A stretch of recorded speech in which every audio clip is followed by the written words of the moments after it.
when you said anecdote, I remember one particular anecdote. A friend of mine, Divya, who's much younger, she and I were traveling. She's in her 20s actually, and she and I were traveling together from Madrid to Segovia. Mm-hmm. And we were at the estación de autobús esperando.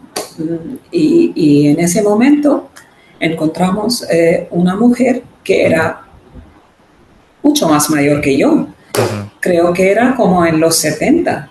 Mm-hmm. En los 70, ¿no? It Mm-hmm. must have been maybe even late 70s. And Mm-hmm. she was standing there ready to travel and all of that. And you could see her age on her face a little bit, but you know, the energy was completely different. And she was talking to us and she wanted to know, ¿de qué país eres? No, she was asking me, and I was like, India.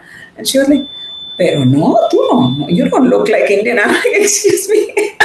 I mean, so then we just got talking, and then she asked me my age. Did you ask her? Sorry to interrupt. Did you ask her why did she say that you don't look Indian? Exactly. I asked her. I said, "Why? Why do you say that? You know, why? Because we both." She said that about both of us. I said, "And why do you say that?" She said, "No, I mean, I think you guys actually wear a piece of cloth, no, just a long cloth, and then you put something here on your forehead." I mean, I don't blame her because she would have seen that on television. So she said that's who I thought Indians look like. I mean, again. I would say it was a rarity because nowadays there are plenty of Indians living in Spain, a lot of Indians. And maybe she didn't have a lot of Indian friends, I would say that. So she looked at me and then she asked me my age even. The minute I said 53, the minute I said 53, she was like, eres joven. And I was like, joven? So she said, yeah, I mean, if you look at me, then you are joven because she said, I have a daughter who's older than you. Oh, okay. So, and she was actually precisely going to meet her daughter and the grandchildren to Segovia. And so I was like, I'm so sorry. It was not Segovia, it was Toledo. Segovia I went later, yeah. So she said, I'm going to visit my grandchildren in Toledo. And then she told us a lot about her life and just seeing that energy in her and, you know, and being that 70 something. And I was like, wait a minute. I mean, what am I calling myself old for? So I had many other experiences like this where in fact, I would like to share one if we have the time. Yeah, absolutely. Please go ahead. Yeah. We have a lot of time. Yeah. So when I went from here, the first year, I didn't know where I would be staying, right? I mean, in the sense for the school year. Yeah. So I had just booked an Airbnb. And the person I booked the Airbnb with, her name was Olga, and she is a very, very friendly woman in her 60s.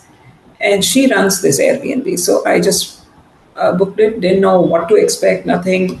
But the interaction with her was very interesting right from here because when she read my name on that booking, she made a WhatsApp call to me and said that she had visited India some 30 years ago when she was really young. And so she was like, can you get me one of those dupattas from India? You know, she was so excited that one Indian is coming to stay with me and all of that. Okay. And would you believe it, Siddharth, she actually came to the airport at 12:30 at night, you know. When she heard that my flight was landing at 12:30, and I was telling her, and asking her rather, whether I should be staying at the airport, what do I do? Because I'm new to the place and 12:30 seems like very late at night. She said, no te preocupes, I'll come and pick you up. You know, I was like, oh, that's so sweet. So then she came, and then of course we got friendly over that period of time that I stayed at her Airbnb while looking for long-term accommodation. Right.